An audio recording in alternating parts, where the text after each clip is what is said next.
पाइन्न शान्ति किन हो कुन ठाउँ मिल्छ तर्किन्छ त्यो रुख मुनि जुन साथ मिल्छ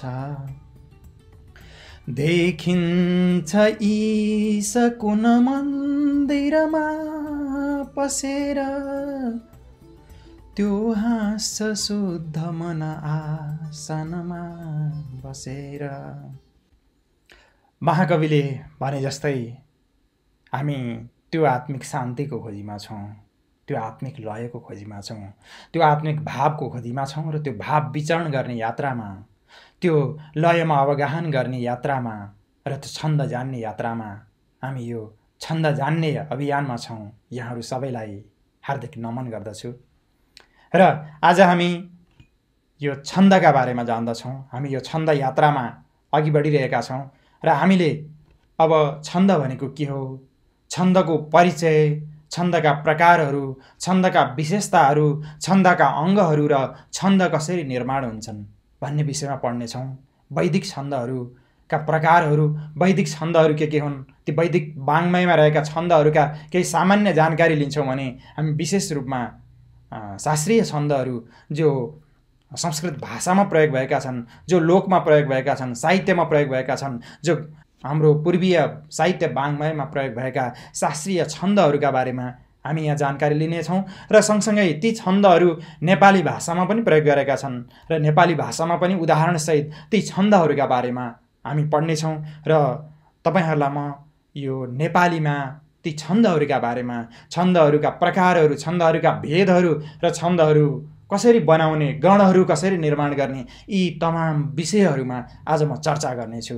पक्कै पनि योबाट तपाईहरूको कवि मन, तपाईहरूको भावुक पनलाई यसले कविता बनाउनका लागि, कविता रचना गर्नका लागि र आफैले एकान्तमा बसेर कविता गुनगुनाउनका लागि पनि अवश्य सहयोग गर्नेछ र पूर्वीय शास्त्रीय जुन वाङ्मय छ त्यो वाङ्मयमा प्रवेशका लागि, गीता पढ्नका लागि, उपनिषद पढ्नका लागि र हाम्रा तमाम शास्त्रहरू पढ्नका लागि पक्कै पनि यो बसाइले तपाईहरूलाई सहयोग गर्नेछ। र आज हामी सुरु गर्छौँ छन्द। सबैभन्दा पहिला छन्द शब्दका बारेमा हामी जानकारी लिउँ। छन्द शब्द कसरी बन्दछ, यो छन्द शब्द विशेष गरी छन्द शब्दले वेदलाई पनि बताउँछ, तर यहाँ हामी वेदलाई बताउने छन्द शब्दका बारेमा पढ्दैनौँ।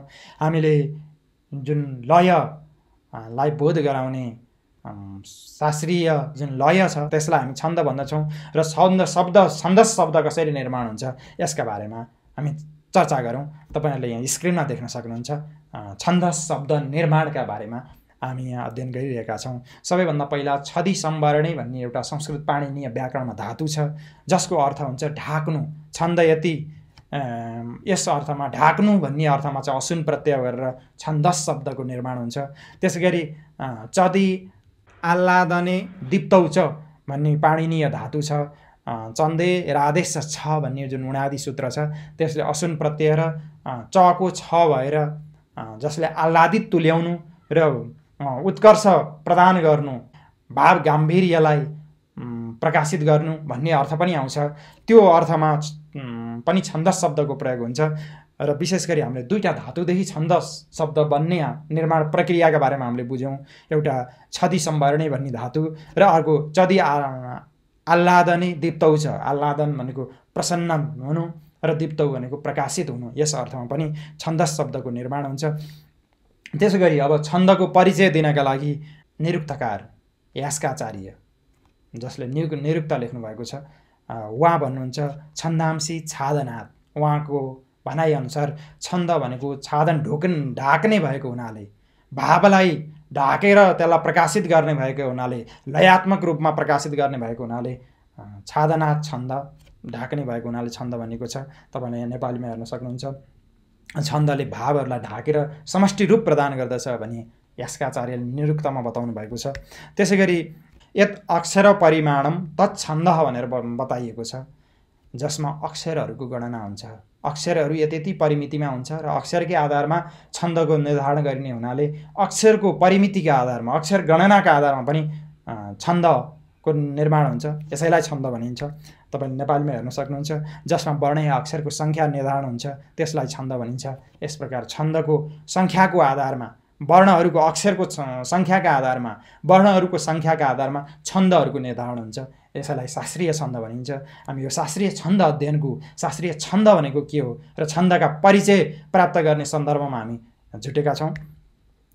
त्यसैगरी तपाईहरुले स्क्रिनमा हेर्न सक्नुहुन्छ, हामी विश्वको सबभन्दा प्राचीन वाङ्मय हामीसँग छ, विश्वको सबभन्दा सर्वश्रेष्ठ वाङ्मय हामीसँग छ, विश्वको सबभन्दा आदिम वाङ्मय हामीसँग छ।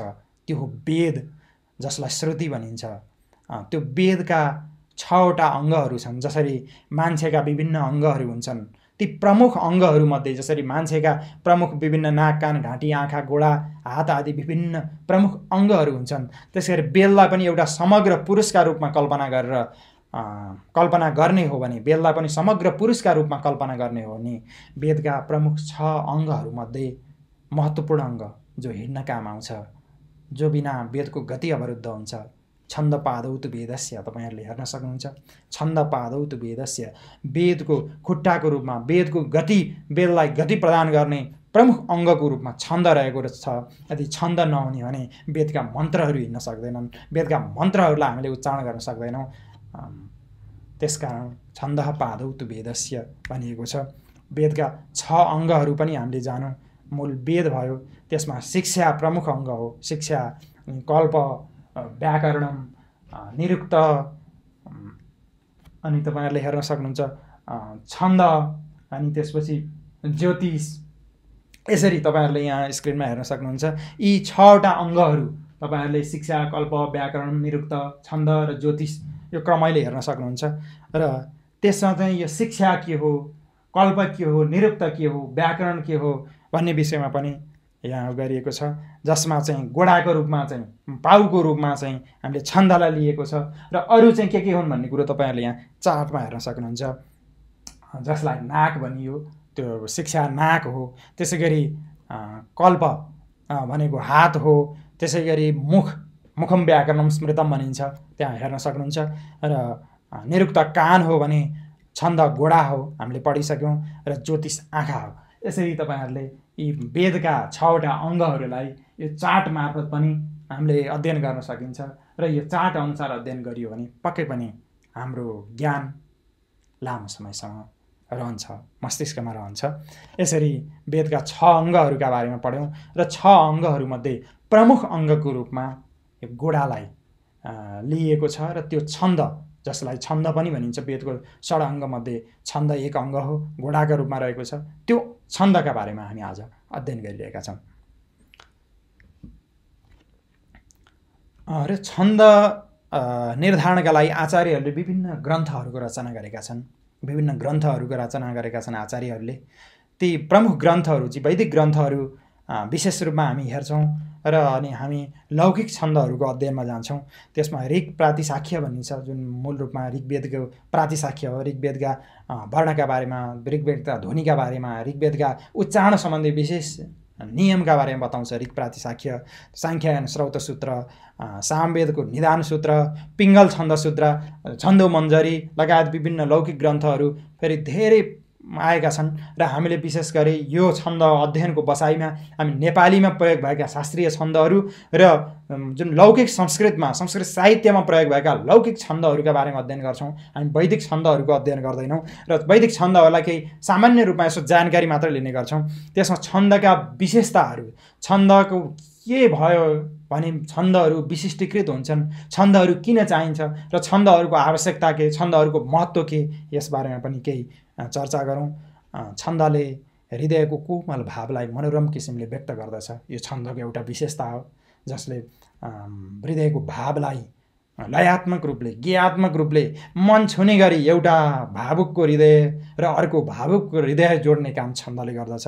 यो एउटा विशेषता हो। विस्तृत भाव एवं विचारलाई संक्षेपमा प्रस्तुत गर्न सक्ने सामर्थ्य छन्दमा रहन्छ।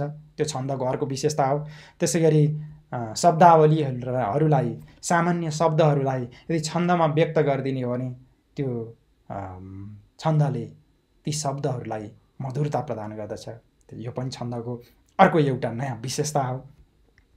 त्यसैगरी हृदयमा आह्लादकता ल्याउँछ, त्यो लयात्मक गेयात्मकता, आरोह अवरोह, त्यो गति यति, यसका कारणले गर्दा हृदयमा आह्लादकता, प्रसन्नता पनि छन्दमा रचना गरिएका कविताहरू, छन्दमा रचना गरिएका ग्रन्थहरू पढ्दाखेरि त्यो हृदयमा मधुरता, हृदयमा आह्लादकता, हृदयमा भावुकता प्रदान गर्दछ। यो छन्दको अर्को विशेषता हो। छन्दमा लेखिएका मन्त्र या सूक्तहरू कण्ठ गर्न अति सजिलो हुन्छ, त्यसलाई स्मरण गर्न सजिलो हुन्छ, त्यसलाई पढ्न सजिलो हुन्छ। त्यसकारण पनि छन्द विशिष्ट रहेको छ। भगवत आराधनामा छन्दोमय बाणी प्रयोग गर्ने जुन प्राचीन मर्यादा छ त्यसलाई पनि छन्दले वहन गर्दछ। भगवानको स्तुति गर्ने, भगवानको गुणगान गर्ने र भगवानको प्रार्थना हामी छन्दमा गर्छौँ। यो हाम्रो वैदिक परम्परा हो, हाम्रो आर्ष परम्परा हो, हाम्रो पूर्वीय परम्परा, हाम्रो पौरस्त्य परम्परा हो। त्यो परम्परालाई पनि छन्दले वहन गरेको छ। त्यसकारण छन्द विशिष्ट छ। वैदिक सम्पूर्ण बाणीहरू छन्दमा रचना गरिएको छ। हाम्रा सम्पूर्ण पूर्वीय वाङ्मयहरू जति पनि छन्, महाभारत रामायणदेखि लिएर जति पनि महत्त्वपूर्ण वाङ्मयहरू छन्, महत्त्वपूर्ण ग्रन्थहरू छन्, ती सम्पूर्ण ग्रन्थहरू छन्दमा लिपिबद्ध गरिएका छन्, ती छन्दमा लेखिएका छन्। त्यसकारण यो छन्दको अध्ययन बिना, छन्दको ज्ञान बिना हाम्रो संस्कृत वाङ्मयमा प्रवेश, हाम्रो नेपाली भाषा साहित्यको पूर्ण अध्ययन हामीले गर्न सक्दैनौँ। त्यसकारण पनि छन्दको ज्ञान गर्न आवश्यक छ। यिनै छन्दका विशेषताहरू का कारणले गर्दा हामी यो छन्द अध्ययनका बसाइमा छौँ। त्यस्तै तपाईँहरूले यहाँ हेर्न सक्नुहुन्छ, यो छन्दको किन आवश्यक पर्यो, छन्दको आवश्यकता किन पर्यो भन्ने विषयमा, छन्दको ज्ञान किन गर्नु पर्यो, छन्द नजाने पनि लय जाने भइगयो, उच्चारण जाने भइगयो भन्ने प्रश्न आउन सक्छ। शास्त्रमा बताइएको छ, देवता छन्द आदिको ज्ञान बिना मन्त्रहरूको अध्ययन र अध्यापन गर्नु हुँदैन भन्ने जुन हाम्रो वैदिक परम्परा छ। त्यसैमा आउँछ एउटा श्लोक, तपाईँहरूले यहाँ हेर्न सक्नुहुन्छ। अविदित्वा ऋषिं छन्दो दैवतं योगमेव च योऽध्यापयेत् जपेद् वापि पापीयान् जायते तुष। शास्त्रकारहरूको यो पनि वचन छ कि ऋषि छन्द देवता आदिको ज्ञान बिना कसैले कुनै मन्त्र पढाउँछ भने र कुनै मन्त्र जप्छ भने त्यसलाई पुण्य होइन पाप लाग्दछ भनेको छ। पापीयान जायते तुष, ऊ त पापीयान, त पापी हुन्छ, उसलाई चाहिँ पुण्य प्राप्त हुँदैन। त्यो मन्त्र जप्दाखेरि छन्दको ज्ञान गर, म यो छन्दमा म स्तुति गर्दैछु, म यो छन्दमा भगवानको प्रार्थना गर्दैछु र म यो छन्दको मन्त्र जप्दैछु भन्ने कुरो त्यो छन्द जप्नेलाई थाहा हुनुपर्छ, त्यो छन्दका श्लोकहरू पढाउनेलाई थाहा हुनुपर्छ र त्यो छात्रलाई उपदेश गर्नुपर्छ भनेर शास्त्रमा बताइएको छ। त्यसकारण पनि हामीलाई पापी हुनु छैन, हामीलाई पुण्यात्मा बन्नु छ, हामीलाई अधर्मी बन्नु छैन, हामीलाई धर्मात्मा बन्नु छ। त्यसकारण पनि हामीले छन्दको ज्ञान गर्नु अति आवश्यक छ। त्यही छन्द अध्ययनको बसाइमा हामीहरू जुटिरहेका छौँ र अगाडि हामी जान्छौँ। विशेष गरी छन्दका भेदहरू, छन्दका भेदहरू के हुन् भन्ने कुरो तपाईँहरूले यहाँ हेर्न सक्नुहुन्छ। एउटा छ वैदिक छन्द, अर्को छ लौकिक छन्द। वैदिक र लौकिक छन्दहरू छन्। विशेष गरी वेदमा प्रयुक्त भएका, उपनिषदमा प्रयुक्त भएका, ब्राह्मण ग्रन्थहरूमा प्रयोग भएका, आरण्यक ग्रन्थहरूमा प्रयोग भएका वैदिक छन्दहरू छन् भने संस्कृत साहित्यमा, काव्यहरूमा प्रयोग भएका, पुराणहरूमा प्रयोग भएका, इतिहासहरूमा प्रयोग भएका जुन छन्दहरू छन् ती लौकिक छन्दहरू, जुन लौकिक संस्कृत भाषामा लेखिएको छ भने वैदिक ग्रन्थहरू वैदिक संस्कृत भाषामा लेखिएका छन्। ती वैदिक छन्दहरू के हुन् भन्ने कुरा यी सामान्य उसमा तपाईँहरूले यहाँ चार्टमा हेर्न सक्नुहुन्छ। यसका बारेमा हामी डिटेलमा जाँदैनौँ, तर तपाईँहरूले यहाँ चार्टमा अक्षर सानो भए पनि यहाँ हेर्न सक्नुहुन्छ र यी छन्दहरू दिएका छन्।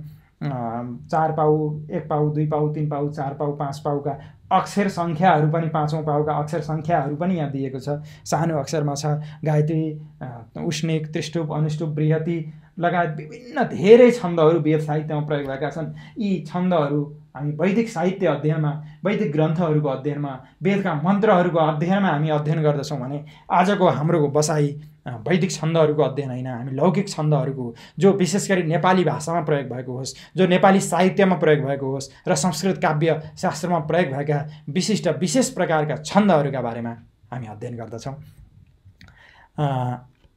र हामी लौकिक छन्दहरू तपाईँहरूले यहाँ चार्टमा हेर्न सक्नुहुन्छ। लौकिक छन्द पनि 2 प्रकारका छन्। एउटा वार्णिक जसलाई वृत्त भनिन्छ, वर्ण अनुसार हुन्छ, र अर्को मात्रिक जसलाई जाति भनिन्छ। ती छन्दहरूका बारेमा पढ्नेछौँ। मात्रिक छन्द एकदम कम प्रयोग भएको हुनाले हामी एउटा दुईटा मात्रै मात्रिक छन्दहरू पढ्दछौँ भने हामी विशेष गरी वार्णिक छन्दहरूको वर्णका आधारमा, वर्ण भनेको अक्षरका आधारमा निर्धारण हुने छन्दहरू जसलाई वृत्त पनि भनिन्छ र हामी ती वृत्तको अध्ययन गर्छौँ विशेष गरी।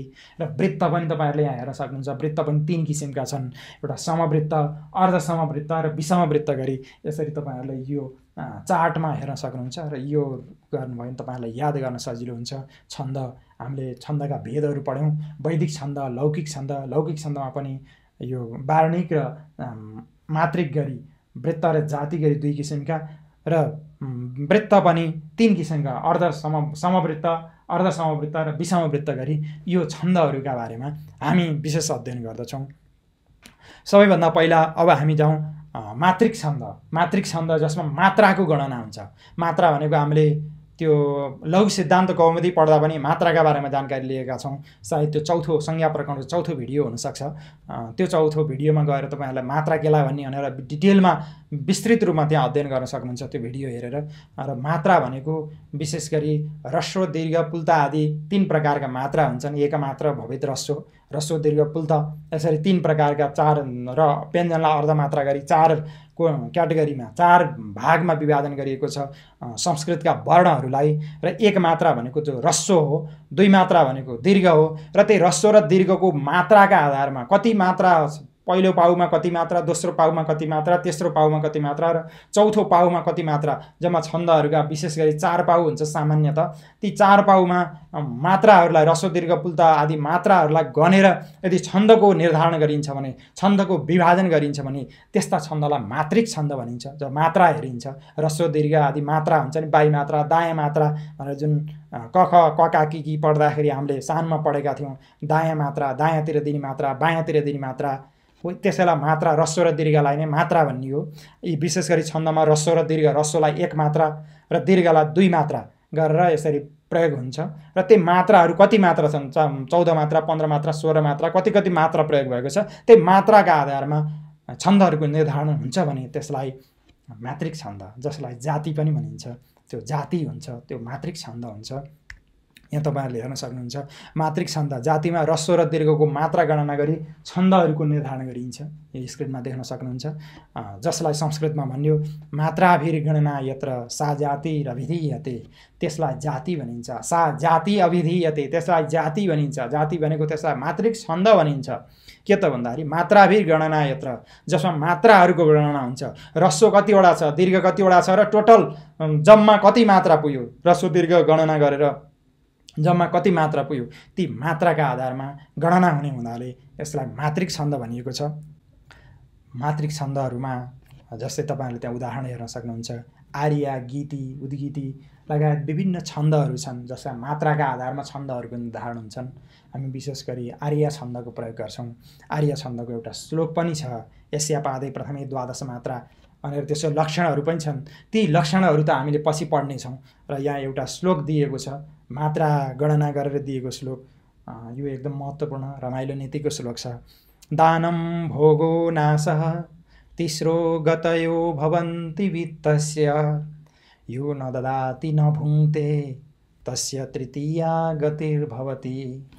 यो मात्रा छन्दमा, यो चाहिँ मात्रिक छन्दको, यो आर्या छन्दको हो। यो आर्या छन्दमा लेखेको छ, दानं भोगो नाशः तिस्रो गतयो भवन्ति वित्तस्य। वित्तस्य भनेको धनको 3वटा गति हुन्छ अरे।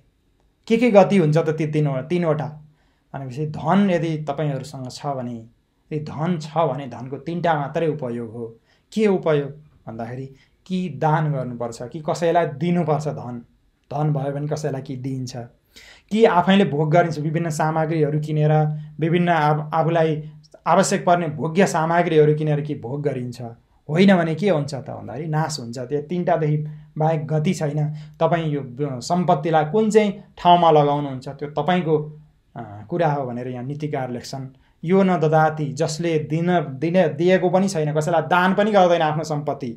यो न भुङ्क्ते, आफूले पनि उपभोग गर्दैन भने तस्य तृतीया गतिर्भवति, त्यसको सम्पत्तिको, त्यसको धनको, त्यसको श्रीको तेस्रो गति भनेको नाशै हुन्छ। त्यसकारण पनि धनको उपयोग गर्न जान्नुपर्दछ कि दान गर्नुपर्दछ कि भोग गर्नुपर्दछ। यदि दान पनि गरिएन भोग पनि गरिएन भने त्यसको नाश अवश्यम्भावी छ। यही कुरा यहाँ आर्य छन्दमा नीतिकार लेख्नुहुन्छ। दानं भोगो नाशः तिस्रो गतयो भवन्ति वित्तस्य यो न ददाति न भुङ्क्ते तस्य तृतीया गतिर्भवति। त्यसको तेस्रो गति हुन्छ। यसरी यो हामीले मात्रिक छन्दका बारेमा हामीले पढ्यौँ र मात्रिक छन्दलाई यतिमा राखेर अब हामी वार्णिक छन्द जो अक्षरको गणनाका आधारमा जसलाई वृत्त भनिन्छ त्यो वृत्तका भेदहरूका बारेमा पढ्दछौँ। वार्णिक छन्द वृत्तमा अक्षर या वर्णहरूको गणना गरी छन्दहरूको निर्धारण गरिन्छ। त्यसलाई वार्णिक छन्द वृत्त भनिन्छ। वृत्तमा 4 पाउ हुन्छन् जसलाई चरण पनि भनिन्छ। 4वटा पाउ हुन्छ। ती चारै चरणहरूमा ती चारै पाउहरूमा पहिलो पाउमा कति अक्षर, दोस्रो पाउमा कति अक्षर, तेस्रो पाउमा कति अक्षर, चौथो पाउमा कति अक्षर, ती अक्षरहरूको गणना जसमा ह्रस्व दीर्घको गणना हुँदैन। अक्षरहरू पहिलोमा कति अक्षर, दोस्रोमा कति अक्षर, अक्षरहरूका गणना गरिन्छ। ती अक्षरहरूको वर्णहरूको गणना गरिने हुनाले यसलाई वार्णिक छन्द भनिन्छ। अक्षरै गणना यत्र तद्वृत्तमिति कथ्यते। जसमा अक्षरहरूको गणना हुन्छ, जसमा वर्णहरूको गणना हुन्छ त्यसलाई वृत्त भनिन्छ। वृत्त भन्नु र वार्णिक छन्द भन्नु एउटै हो। अब काव्यकारहरू शास्त्रकारहरू यसलाई वृत्त भन्दछन्, वार्णिक छन्द नभनेर वृत्तका रूपमा नामकरण गर्नुहुन्छ। र वृत्तका पनि 3 प्रकारका भेद छन्। हामीले माथि पनि पढ्यौँ। वृत्त 3 प्रकारका छन्, समवृत्त, अर्धसमवृत्त र विषमवृत्त। त्यो समवृत्त भनेको के हो तपाईहरुले यहाँ हेर्न सक्नुहुन्छ। समवृत्त भनेको कुनै पद्यमा सबै पाउ समान हुने वृत्तलाई समवृत्त भनिन्छ। अर्थात् सबै 4वटै पाउमा समान अक्षरहरूको संख्या हुनु पर्यो। पहिलो पाउमा जुन जुन अक्षरहरूका संख्याहरू छन् जसलाई पछि हामी गण भनेर निर्धारण गर्दछौँ। गणका बारेमा नि हामी जानकारी लिन्छौँ। आजकै भ्याइएछ भने आजकैमा, नभए हामी भोलिको बसाइमा गणका बारेमा जानकारी लिन्छौँ। पहिलो पाउमा पहिलो चरणमा जति अक्षरहरू छन् दोस्रोमा पनि त्यति, तेस्रोमा पनि त्यति र चौथोमा पनि यति, चारै चरणमा यदि बराबर अक्षर छन् भने त्यस्ता वृत्तलाई समवृत्त भनिन्छ। यो भगवान शिवजीको प्रार्थना गरिएको अति नै मिठो श्लोक छ। भवानी सहित भगवान शङ्करको प्रार्थना गरिएको छ। तपाईहरुले यहाँ हेर्न सक्नुहुन्छ। यो उपजाति छन्दमा लेखिएको श्लोक हो र यो समवृत्तको उदाहरण हो। कर्पूर गौरम करुणावतारम संसारसारम भुजगेन्द्रहारम सदा वसन्तं हृदयारविन्दे भवं भवानी सहितं नमामि। भवानी सहित भगवती पार्वती सहित भएका भगवान भोलेनाथ भवम, भगवान भोलेनाथलाई म प्रणाम गर्दछु। भगवान भोलेनाथ कस्तो हुनुहुन्छ? कर्पूर गौरम, कपूर जस्ता गोरा हुनुहुन्छ। करुणावतारम, करुणाको खानी हुनुहुन्छ, करुणाकै अवतार हुनुहुन्छ। किमलभ्यम भगवती प्रसन्ने जगदीश्वरे अनि आशुतोष भनिन्छ, जसलाई भगवान शङ्करलाई आशुतोष भनिन्छ, जो अति चाँडै प्रसन्न हुनुहुन्छ। त्यसकारण करुणाको अवतारै हुनुहुन्छ। संसार सारम, संसारको सारको रूपमा रहनुभएको छ। संसारको मूल रूपमा, आत्मा रूपमा, परमात्माको रूपमा रहनुभएको छ। भुजगेन्द्र हारम, जसको कण्ठमा घाँटीको माला छ। भुजगेन्द्र भनेको सर्प हो, सर्पको माला छ। त्यस्ता भगवान शङ्करलाई म नमस्कार गर्दछु। सदा वसन्तम हृदयारविन्दे, सधैँ हृदय कमलमा रहनुहुने, सधैँ मनमा रहनुहुने, सधैँ मेरो भावको रूपमा रहनुहुने, सधैँ मेरो चेतनाको रूपमा रहनुहुने भगवान शङ्करलाई म प्रणाम गर्दछु। र कस्ता शङ्कर हुनुहुन्छ अनि गौरी सहित भएका शङ्कर, पार्वती सहित भएका शङ्करलाई म प्रणाम गर्दछु भनेर यसमा चारैवटा पंक्तिमा 11-11वटा अक्षर छन्। चारवटै चरणमा 11-11 अक्षर छ। त्यसकारण यो समवृत्त, यसलाई समवृत्त भनिन्छ। यो उपजाति छन्दमा रचित छ। तपाईहरुले यसलाई उच्चारणको अभ्यास पनि गर्नुहोला, गाउने अभ्यास गर्नुहोला, लय हाल्ने अभ्यास गर्नुहोला। कर्पूर गौरम करुणावतारम संसारसारम भुजगेन्द्रहारम सदा वसन्तं हृदयारविन्दे भवं भवानी सहितं नमामि। अब हामी अर्ध समवृत्त, जसमा चाहिँ यो अर्ध भनेको आदि, सम भनेको बराबर, वृत्त भनेको छन्द। यो माथिको शब्दबाटै यसको अर्थ लाग्छ। आदि पंक्ति अर्थात् 2 चरण 4 चरणमध्ये आदि चरण चाहिँ बराबर अक्षर भएका र आदि चरण अर्को बराबर अक्षर भएका, यसरी अर्धसमवृत्त भनिन्छ। कुनै पद्यमा पहिलो पाउ र तेस्रो पाउका वर्णहरू जुन बिजोर पाउका वर्णहरू बराबर छन् र जोर पाउका वर्णहरू बराबर छन्, तर जोर र बिजोरका वर्णहरूका सङ्ख्या भने फरक फरक छन् भने त्यस्तो छन्दलाई अर्धसमवृत्त भनिन्छ। उदाहरणमा हामी हेरौँ, यो वियोगिनी छन्दमा लेखिएको यो श्लोक हो। यसमा चाहिँ पहिलो र तेस्रो पाउमा बराबर अक्षरहरू छन्, 10 अक्षर छन् भने दोस्रो र चौथो जोर पाउहरूमा चाहिँ 11 अक्षर छन्। यो वियोगिनी सुन्दरी छन्द पनि भनिन्छ। यो सुन्दरी छन्दमा लेखिएको श्लोक हो। सहसा विदधि तन क्रियाम म अविवेक परमा पदाम पदम वृणुते हि विमृश्य कारिणम गुणलुब्धा स्वयमेव सम्पदा। यसमा हेर्नुभयो भने यो पहिलो र तेस्रो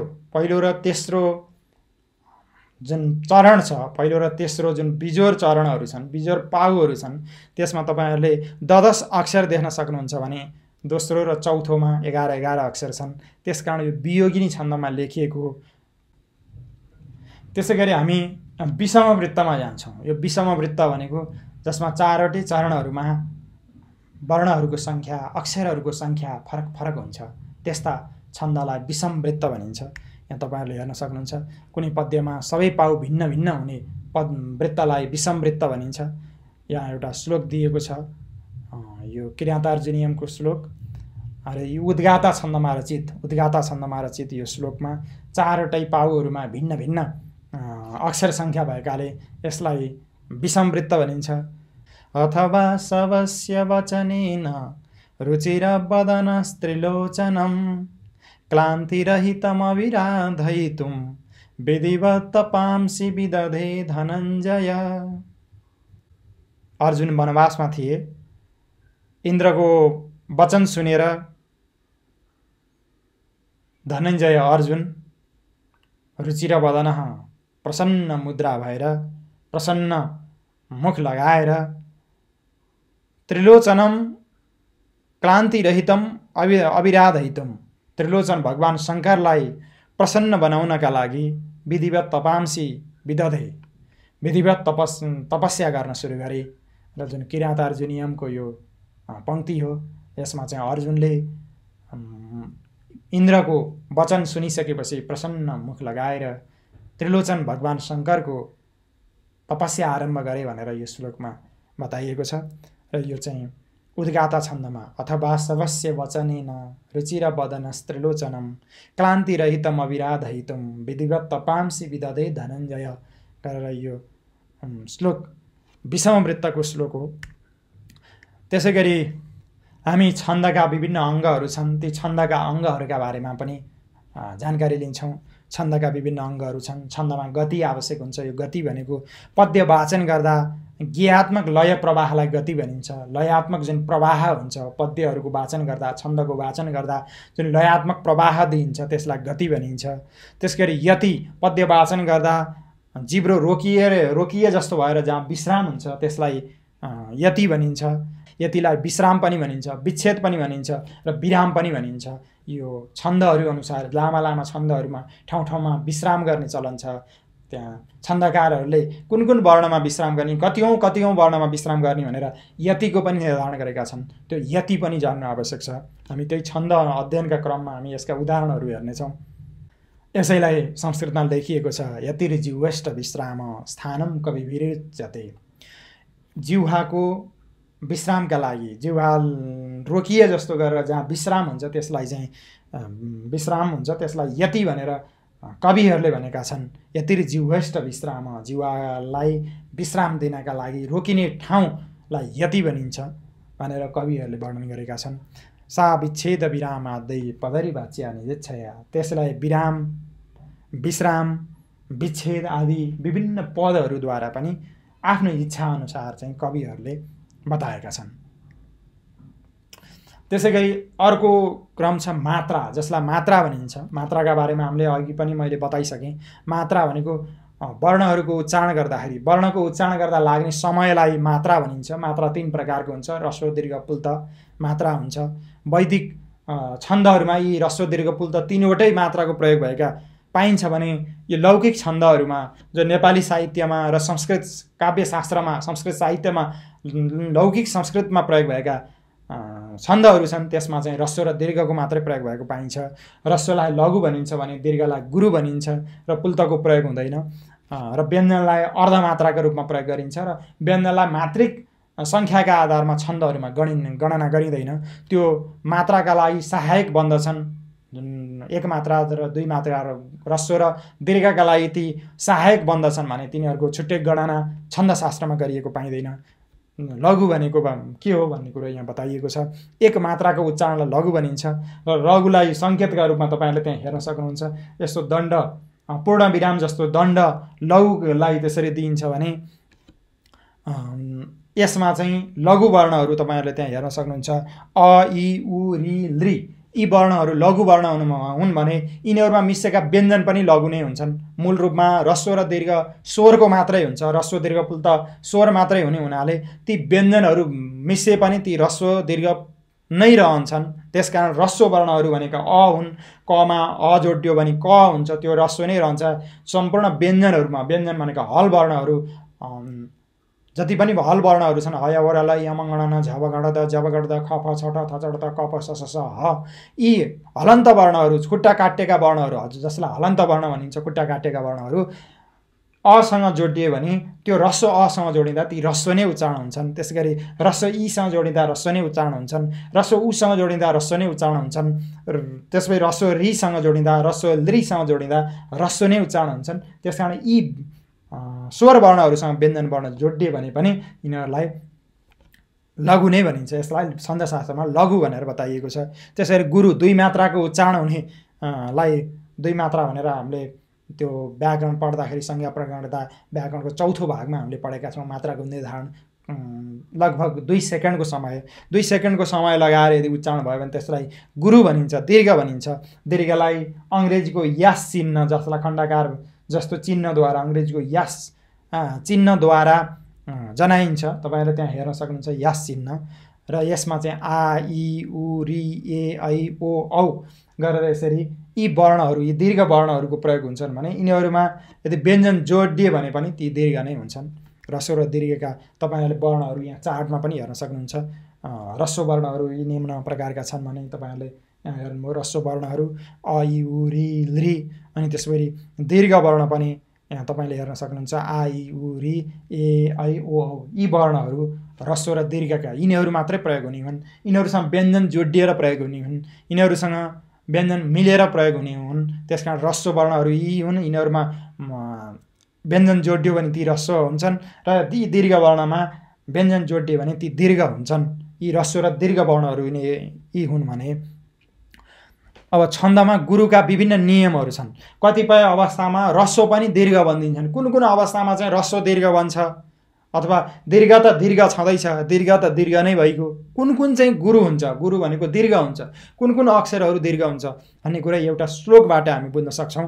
यहाँ श्लोक दिएको छ, सानुस्वारस्य दीर्घस्य विसर्गी च गुरुर् भवेत्। सानुस्वारस्य यो अनुष्टुप छन्दमा लेखेको यो श्लोक, यसले सम्पूर्ण नियमहरू, दीर्घ हुने नियमहरू यहाँ बताएको छ। सानुस्वारस्य दीर्घस्य विसर्गी च गुरुर् भवेत्।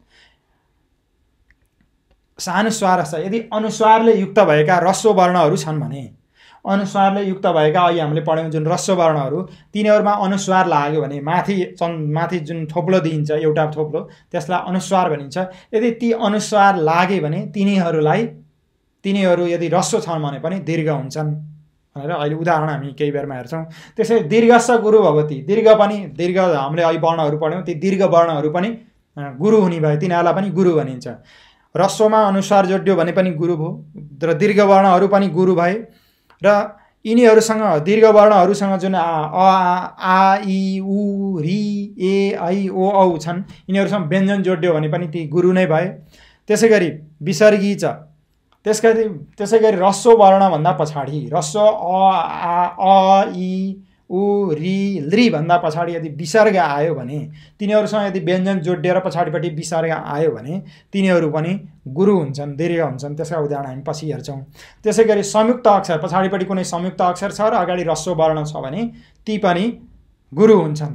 तर नेपालीमा भने अगाडिको वर्ण यदि हामीले गुरु उच्चारण गरियो भने य र ओमा यदि संयुक्त छ र अगाडिको उच्चारणलाई हामीले दीर्घ गरेर उच्चारण हुने रहेछ भने त्यो दीर्घ हुन्छ, नत्र भने दीर्घ। जस्तै भन्यो भन्ने शब्द पछाडिपट्टि न र य संयुक्त व्यञ्जन भए पनि भ अगाडि आएको भन्यो नगरेको हुनाले भ चाहिँ ह्रस्व नै मान्ने चलन छ। यस्तै नुमा पनि त्यसै गरी हुन्छ।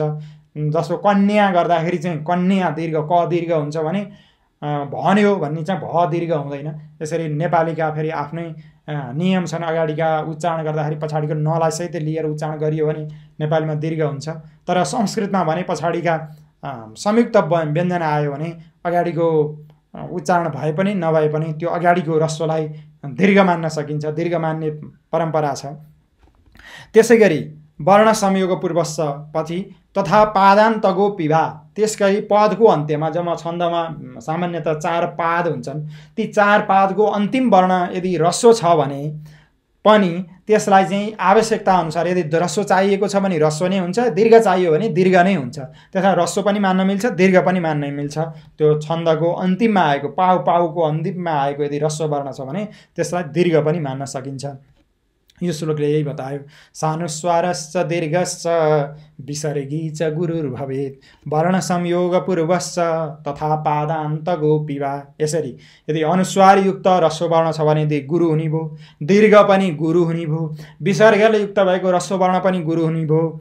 अनि त्यसै वर्ण संयोग यदि संयुक्त व्यञ्जन भन्दा अगाडि, संयुक्त वर्ण भन्दा अगाडिको आएको ह्रस्व वर्ण पनि दीर्घ हुन्छ भने पदको 4 पाउ मध्ये पदका अन्तिममा रहेका, पादको अन्तिममा रहेका ह्रस्व वर्ण पनि आवश्यकता अनुसार दीर्घ गर्न सकिन्छ। यसैलाई यहाँ चाहिँ सानुस्वारस्च दीर्घस्सको चाहिँ यहाँ तपाईँहरूले उदाहरण हेर्न सक्नुहुन्छ। अनुस्वारले युक्त भएको हंसको माथि थोप्लो दिएको छ, त्यसलाई अनुस्वार भनिन्छ। त्यो हंस ह चाहिँ ह्रस्व हो, तर माथिको हमले गर्दाखेरि त्यो हंस ह चाहिँ दीर्घ भयो, स दीर्घ भयो होइन, ह चाहिँ दीर्घ भयो। त्यसरी अम पनि अको माथि थोप्लो भयो हुनाले अ दीर्घ भयो, ई माथि थोप्लोले ई दीर्घ भयो। कु ह्रस्व हो तर माथि थोप्लो दिए अनुस्वारले गर्दाखेरि कुम पनि दीर्घ भएको छ। त्यसरी दीर्घ वर्ण नदीको दी दीर्घ छ, त्यस कारण त्यो पनि गुरु भयो। अनि ठु दुइटै दीर्घ भएको हुनाले दीर्घ भयो। वाला दुइटै, बाला पनि दुइटै दीर्घ अक्षर हुन्, त्यस कारण ती पनि गुरु भए। खेलको खे गुरु भयो। त्यसरी मकैको कै ऐकार दीर्घ भएको हुनाले त्यो गुरु भयो। कोप को ओकार पनि दीर्घ भयो। चौरको चौ पनि दीर्घ हुन्छ, गुरु हुन्छ। यी दीर्घ भएका हुनाले यी गुरु हुन्छन्। त्यसैगरी विसर्गयुक्त अतःको तकार ह्रस्व छ तथापि विसर्ग जोडिएको हुनाले त्यो अत तकार चाहिँ दीर्घ हुन्छ, गुरु हुन्छ। त्यसरी दुहु खको दुहु विसर्ग आएको हुनाले दु ह्रस्व भए पनि त्यसलाई चाहिँ गुरु मान्नुपर्ने हुन्छ, त्यो लघु भए पनि त्यसलाई गुरु मानिन्छ। त्यसरी ततः पछिल्लो जुन तकार छ त्यो ह्रस्व छ तर विसर्ग जोडिएको हुनाले त्यो तकार गुरु हुन्छ। त्यसैगरी रा महमा मकार ह्रस्व छ तर विसर्ग जोडिएको हुनाले त्यो गुरु हुन्छ। यसैगरी संयुक्त अक्षरको पूर्वपट्टिको वर्ण पनि दीर्घ हुन्छ। यहाँ पद म दिएको छ, द र म जोडिएको छ पछाडिपट्टि, त्यो द र म संयुक्त व्यञ्जन भएको हुनाले अगाडिको प दीर्घ हुन्छ, पछाडिको म दीर्घ हुने भनेको होइन, त्योभन्दा अगाडिको चाहिँ दीर्घ हुने हो। पद म गर्दाखेरि त्यो दकारले, त्यो व्यञ्जनले संयुक्त व्यञ्जन पछाडि भएको हुनाले अगाडिको प चाहिँ दीर्घ भएको छ। त्यसरी विद्याको बी दीर्घ भएको गुरु भएको छ। त्यसै गरी युक्तको यु चाहिँ गुरु भएको छ। त्यसै गरी रिद्धिको रि ह्रस्व भए पनि त्यो दीर्घ भएको छ, गुरु भएको छ। यो छन्दका नियमहरू हुन्। त्यसगरी पादान्तमा उद्देश्य के लिनुडी छुनु चन्द्र एकको अन्तिममा गएको जुन क हो त्यो छन्दको नियम अनुसार त्यहाँ गुरु चाहिन्छ। तर यहाँ एकको ह्रस्व छ, ह्रस्व भए पनि पादको अन्त्यमा उद्देश्य के लिनुडी छुनु चन्द्र जुन एक क छ त्यो क चाहिँ त्यसलाई गुरु मान्नु पर्दछ। यसरी छन्दका ह्रस्व र दीर्घ, लघु र गुरुका यी नियमहरू हामीले आज जान्यौँ र भोलि हामी गण परिचय, गणका प्रकारहरू, त्यसको छन्दमा कसरी प्रयोग गर्ने बारेमा हामी भोलि पढ्नेछौँ। आजको बसाइमा हामीले छन्द भनेको के हो, छन्द केला भन्ने, छन्दका प्रकारहरू के हुन्, ह्रस्व दीर्घ लघु र गुरुका नियमहरू के हुन्, ह्रस्वलाई कुन चिन्ह दिने, लघुलाई कुन चिन्ह दिने, गुरुलाई कुन चिन्ह दिने, यी चिन्हहरूका बारेमा हामीले आज पढ्यौँ। र फेरि हामी अर्को बसाइमा विभिन्न गणहरूको परिचयका साथ छन्दहरू जो गाउने गुनगुनाउने यो मन्त्र गानको लय सिक्ने, ताल सिक्ने यो अभियानमा छौँ। फेरि हामी अर्को बसाइमा छन्द ज्ञानका लागि उपस्थित हुनेछौँ। त्यतिन्जेलसम्मका लागि यहाँहरू सबैलाई नमो नमः।